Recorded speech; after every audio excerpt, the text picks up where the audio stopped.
दोस्तों नमस्कार, मैं हूं अवधेश कुमार सागर और आप देख रहे हैं प्रकाश स्तंभ टीवी। दोस्तों हम आज बात कर रहे हैं जयपुर पीडब्ल्यूडी के अधीक्षण अभियंता सिटी सर्किल की। एक्चुअली वो हाल फिलहाल में जेडीए से पीडब्ल्यूडी में ट्रांसफ़र हुए हैं। उनकी एक शिकायत भी है ठेकेदारों की, खासतौर ठेकेदारों की, कुछ लोग शिकायत करते रहते हैं। तो उनका एक कहना ये है कि साहब वो सिक्योरिटी डिपॉजिट में ही ज़्यादा ध्यान देते हैं, बाकी चीज़ों में ध्यान नहीं देते हैं। और साथ में जब भी जो टेंडर निकलते हैं, अभी हाल फिलहाल के अंदर जैसे अभियंता कोई छोटी मोटी चीज़ नहीं होती, एक बड़ी पोस्ट होती है, एक अधिकारी होता है, वो तकनीकी के साथ एक अधिकारी भी होता है, उनके पास काफ़ी अधिकार भी होते हैं। जब आप खुद सोच के देखिए कि जब रंग सफ़ेदी के अंदर 69.9% BSR से बिलो रेट पे अगर कोई टेंडर जाता है तो उसकी क्वालिटी क्या होगी। आखिरकार अधीक्षण अभियंता हैं, उनके पास अकुत शक्तियाँ हैं, सरकार ने भी दे रखी हैं। तो ऐसे ठेकेदारों के प्रति उनकी कार्रवाई क्या है क्या नहीं है वो एक अलग मैटर है। हम इन्हीं चीज़ों पर बात करेंगे जयपुर कॉन्ट्रैक्ट एसोसिएशन के संरक्षक विजय कुमार जी से। उनसे राय जानेंगे कि आखिर इनके पास कितनी तो शक्तियाँ होती हैं और इन चीज़ों का जो BSR से 69.9% बिलो रेट पर अगर कोई टेंडर जाता है तो वो काम कैसे हो पाता है। चलिए हम बात करेंगे विजय कुमार जी से। सर बहुत बहुत स्वागत है आपका प्रकाश स्तंभ टीवी के अंदर। धन्यवाद सर। सर अभी हाल फिलहाल के अंदर हमने प्रकाश स्तंभ में भी काफ़ी खबरें लगाई थी। जो अधीक्षण अभियंता है जयपुर सिटी सर्किल के, उनके बारे में, और वो उनके प्रति एक शिकायत ठेकेदार को भी रही है कि साहब वो तो क्या है कि जो डिपॉजिट वाला कॉन्सेप्ट है उस पर ज़्यादा ध्यान देते हैं, बाकी चीज़ों पर ध्यान नहीं देते। और हाल फिलहाल के अंदर अभी कंस्ट्रक्शन डिवीजन के अंदर जो 69.9% रंग सफ़ेदी में जो टेंडर जारी हुए हैं तो उसमें BSR से बिलो जो रेट गई है, तो कैसे तो उसमें क्वालिटी का काम होगा और कैसे काम हो पाता कुछ समझ में नहीं आ पाता। हम लोगों ने पहले भी काफ़ी लिखा है और काफ़ी वीडियो बनाया सर। हाँ, वो तो आप सही कह रहे हो। रेटें तो बहुत सारी चीज़ों में ख़राब चल रही हैं, चाहे वो रंग सफ़ेदी का हो, सैनिटरी का हो, सिविल के काम हो, पेमेंट हो नहीं रहे और वो फिर भी रेटें इतनी कम आ रही हैं। जैसे आप कह रहे हो 70% बिल आ रही है, उसके बाद वो परचेज़ का बिल लगाते हैं करीब 60% का। जैसे 10 लाख का काम है तो 6 लाख का वो परचेज़ का बिल भी लगाते हैं और उसमें GST भी कटता है। 18% हो गया सरकार लेती है, तो पता नहीं किस तरह से काम होता है। तो हम लोगों ने पहले भी बात की है और जैसे सर्किल का एक्शन के ऊपर सुपरिटेंडेंट इंजीनियर होता है, उनकी भी कुछ एडमिनिस्ट्रेशन की भी ड्यूटी होती है। खाली बिलों का पास या सिक्योरिटी, जैसे आप कह रहे हैं सिक्योरिटी डिपॉजिट के पैसे पास करना या कोई काम कराना होता है तो जॉब वर्क का नंबर दिया जाता है, कुछ वो अपने हिसाब से देते हैं, लिमिट में देते हैं। उनके पास कुछ दिक्कतें हैं, एडमिनिस्ट्रेशन को समय नहीं है या पता नहीं क्या बात है।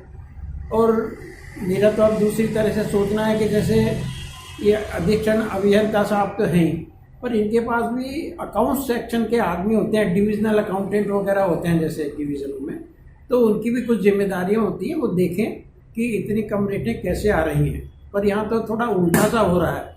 वो डिविजनल अकाउंटेंट कहते हैं कि सर जिसमें सरकार के पैसे बच सकते हैं तो हमको तो उसी रेट पे आदेश देना चाहिए, चाहे वो रीजनेबल रेट हो या नहीं हो, उससे उनको कोई फ़र्क नहीं पड़ता। और हम लोगों का सोचना थोड़ा सा दूसरा है कि रीजनेबल रेट होगी तभी काम होगा, नहीं तो बिना रीजनेबल रेट के काम होगा ही नहीं। खाली उसको किसी न किसी तरह से बहाना बनाया जाएगा और ये कहा जाएगा कि भाई काम हो गया। सर अब मैं ये कह रहा हूँ कि अपने पास जैसी बात हो चुकी है कई बार कि क्वालिटी कंट्रोल वाले भी हैं, वो क्वालिटी भी देख सकते हैं। तो सिटी के जो सर्किल के हैं विजय वर्गीय जी, वो ठीक है कि भाई थोड़े बिजी रहते हैं सिक्योरिटी डिपॉजिट कराने में, उनका काम करने में या जॉब नंबर देने में, पर उनका काम एडमिनिस्ट्रेशन पे भी है। और ये भी देखना है कि भाई ये क्वालिटी उस तरह से बन सके, ठीक से काम हो सके, और क्वालिटी कंट्रोल के अफसर भी इसको चेक कर रहे हैं या नहीं कर रहे हैं, क्योंकि एज पर क्वालिटी तो काम हो ही नहीं सकता, प्रैक्टिकली पॉसिबल नहीं है।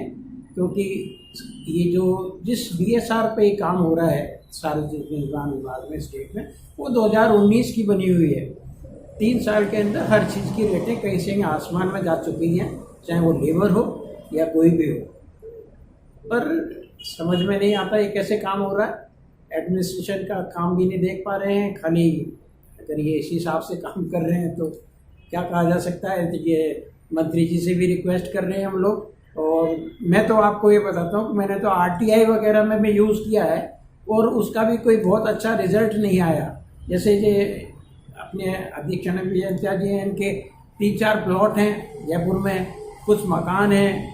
तो मैंने जानना चाहा था कि भाई ये मकान जो इसमें रह रहे सालों से किराए पे है या किसी पेरेंटल है, और जो प्लॉट हैं वो कहाँ से आ गए, सर्विस बुक में कि क्या सैलरी है, किस तरह से काम होता है, कुछ पता नहीं पड़ रहा है, कोई चेक ही नहीं हो रहा है। सर मैं एक चीज का निवेदन कर रहा था, जैसे आप रूल्स जो हम पढ़ते हैं, हाँ आपसे ही मैं किताब लेके गया था, हाँ, उसमें रीजनेबल का क्लियर कट है। हाँ, तो वो फिर अगर 69.9% नियर अबाउट है ना 70% का है, तो फिर ये रीजनेबल नहीं, है। रीजनेबल तो है ही नहीं साहब। वो तो ही मैंने आपको अभी बताया, जैसे अकाउंट्स वाले उनको एक नोट शीट पे लिख देते हैं कि साहब अगर इस रेट पे काम नहीं देंगे तो ऐसा होगा कि सरकार के पैसे ज़्यादा वेस्ट हो जाएंगे और रेटें ज़्यादा आ जाएंगी। पर ये सही नहीं है। अगर वो अनरीजनेबल रेट है तो इनको किस लिए रखा गया है? अकाउंट्स वालों को, उनकी जिम्मेदारी है।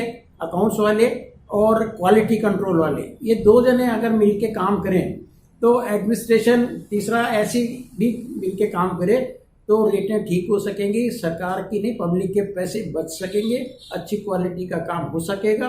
और मैं तो आपको दूसरी चीज़ भी कह रहा हूँ, अब जो पोजीशन है वहाँ 90% जो हमारे मेंबर हैं उनके पास काम नहीं है पिछले 1.5-2 साल से।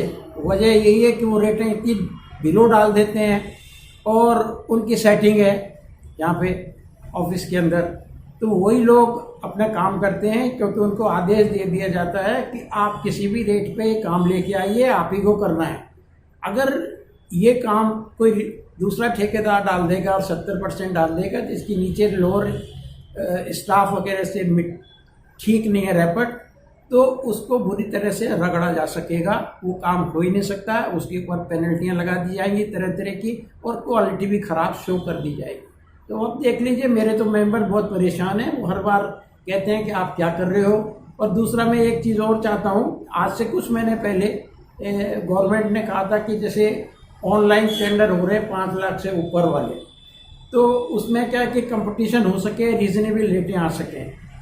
उस वहाँ पे तो फिर भी ठीक हो रहा है, पर जो ऑफलाइन काम हो रहा है 5 लाख तक का, उसके अंदर सब गड़बड़ियाँ हो रही हैं।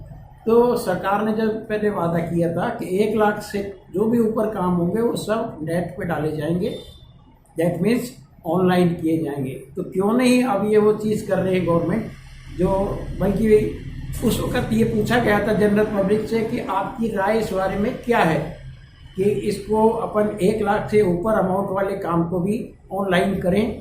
तो मालूम नहीं क्या हुआ उसके बाद, आज तक यही हो रहा है कि कुछ उल्टा हो रहा है कि जो 10% कॉन्ट्रैक्टर काम लेते हैं जिनकी सेटिंग है, वो 5 लाख से कम वाले जो काम हैं जो ऑफलाइन होते हैं उसके अंदर सारी सेटिंग करते हैं। कोई 10 लाख का काम है तो उसको 2 बार में लगवा लेते हैं, जॉब नंबर लेते हैं जो मैं बार बार कह रहा हूँ वहाँ से सर्किल से, और वो जॉब नंबर ऐसे ही नहीं मिलता। वो सारी चीज़ें जो आप जानते हो सेवा करनी पड़ती है, उसके बाद होता है। तो एक 10 लाख का काम को अगर ये नेट पे डाल देंगे, ऑनलाइन डाल देंगे, तो एक फेयर कंपटीशन हो सकता है। पर ये उसके 2 टुकड़े करवा देते हैं और जॉब नंबर इस 5 लाख का देंगे जिससे कि 2 बार में काम हो, और वो जो उनके परिचित कहिए या जो भी कहिए जो कॉन्ट्रैक्टर हैं वो उसको काम को दोनों बार में ले लेते हैं, जैसे कि ऑफलाइन काम हो रहा है। तो अब मेरी तो रिक्वेस्ट यही है ऑफिस वालों से भी, गवर्नमेंट से भी, कि इनको 1 लाख से ऊपर के जो भी काम है उनको ऑनलाइन डाला जाए, तो शायद फेयर कंपटीशन हो सके। बहुत बहुत धन्यवाद।